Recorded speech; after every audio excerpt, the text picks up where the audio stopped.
Hello my darlings, and here we are with another story, this time about the sing-song of Old Man Kangaroo. Not always was the kangaroo as now we do behold him, but a different animal with 4 short legs. He was grey and he was woolly, and his pride was inordinate. He danced on an outcrop in the middle of Australia, and he went to the little god Nicker. He went to Nicker at 6 before breakfast, saying, "Make me different from all other animals by 5 this afternoon." Up jumped the car from his seat on the sand flat and shouted, "Go away!" He was grey and he was woolly, and his pride was inordinate. He danced on rock ledge in the middle of Australia, and he went to the middle god, Nquing. He went to Nquing at 8 after breakfast, saying, "Make me different from all other animals. Make me also wonderfully popular by 5 this afternoon." Up jumped Nquing from his burrow in the spinifex and shouted, "Go away!" He was grey and he was woolly, and his pride was inordinate. He danced on a sandbank in the middle of Australia, and he went to the big god Nkong. He went to Nkong at 10 before dinner time, saying, "Make me different from all other animals. Make me popular and wonderfully run after by 5 this afternoon." Up jumped Nkong from his bath in the salt pan and shouted, "Yes, I will." Nkong called Dingo Yellow Dog. Dingo, always hungry, dusty in the sunshine, and showed him Kangaroo. Nkong said, "Dingo, wake up! Dingo, do you see that gentleman dancing on the ground? He wants to be popular and very truly run after. Dingo, make him so." Up jumped Dingo and said, "What, that cat rabbit?" Off ran Dingo, always hungry, grinning like a coal scuttle, ran after Kangaroo. Off went the proud kangaroo on his 4 little legs like a bunny. This ends the first part of our tale. He ran through the desert, he ran through the mountains, he ran through the salt pans, he ran through the reed beds, he ran through the blue gums, he ran through the spinifex. He ran till his front legs ached. He had to. Still ran Dingo, always hungry, grinning like a rat trap, never getting nearer, never getting further. Ran after Kangaroo. He had to. Still ran Kangaroo, Old Man Kangaroo. He ran through the streets, he ran through the mulga, he ran through the long grass, he ran through the short grass, he ran through the tropics of Capricorn and Cancer. He ran till his hind legs ached. He had to. Still ran Dingo. Dingo, hungrier and hungrier, grinning like a horse collar, never getting nearer, never getting farther. And they came to the Wollongong River. Now there wasn't any bridge, and there wasn't any ferry boat, and Kangaroo didn't know how to get over, so he stood on his legs and hopped. He had to.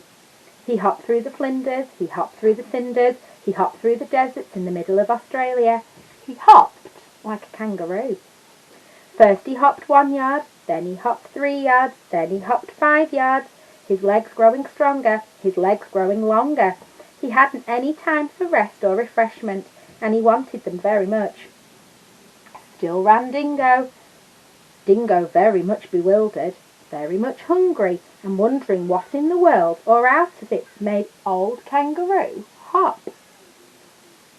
He hopped like a cricket, like a pea in a saucepan, or a new rubber ball on a nursery floor. He had to. He tucked up his front legs, he hopped on his hind legs, he stuck out his tail for a balance behind him, and he hopped through the Darling Downs. He had to. Still ran Dingo. Tired Dingo, hungrier and hungrier, very much bewildered, and wondering when in the world or out of it would Old Man Kangaroo stop. There's Old Man Kangaroo as he was, and we know what a kangaroo looks like now, don't we? Then came Nkong from his bath in the salt pan and said, "It's 5 o'clock." Down sat Dingo, poor Dingo, always hungry, dusty in the sunshine, hung out his tongue and howled, "Ow!" Down sat Kangaroo, Old Man Kangaroo, stuck out his tail like a milking stool behind him, and said, "Thank goodness that's finished." Then said Nkong, who is always a gentleman, Why aren't you grateful to Dingo? Why don't you thank him for all he has done for you? Then said Kangaroo, tired old Kangaroo, he's chased me out of the homes of my childhood. He's chased me out of my regular meal times. He's altered my shape so I'll never get it back. And he's played old scratch with my legs. Then said Nikong, perhaps I'm mistaken, but didn't you ask me to make you different from all other animals, as well as to make you very truly sought after? And now it is 5 o'clock. Yes, said Kangaroo, I wish that I hadn't. I thought you would do it by charms and incantations, but this is a practical joke. Joke, said Nikong from his bath in the blue gums. Say that again and I'll whistle up Dingo and run your hind legs off. No, said the Kangaroo, I must apologise. Legs are legs, and you needn't alter 'em so far as I'm concerned. I only meant to explain to your lordliness that I had nothing to eat since morning, and I'm very empty indeed.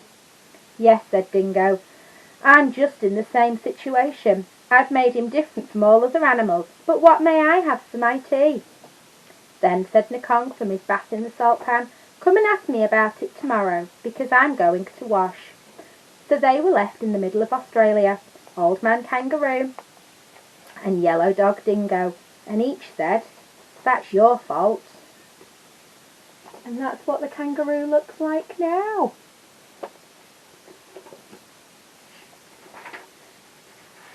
I hope you enjoyed that story. Our next one is all about one of Beth's favourite animals, an armadillo. They're funny looking creatures, but I do really like them.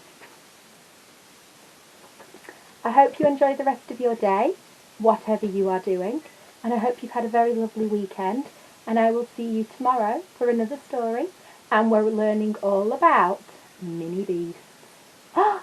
All of them. You can pick your favourite. Till then, bye guys.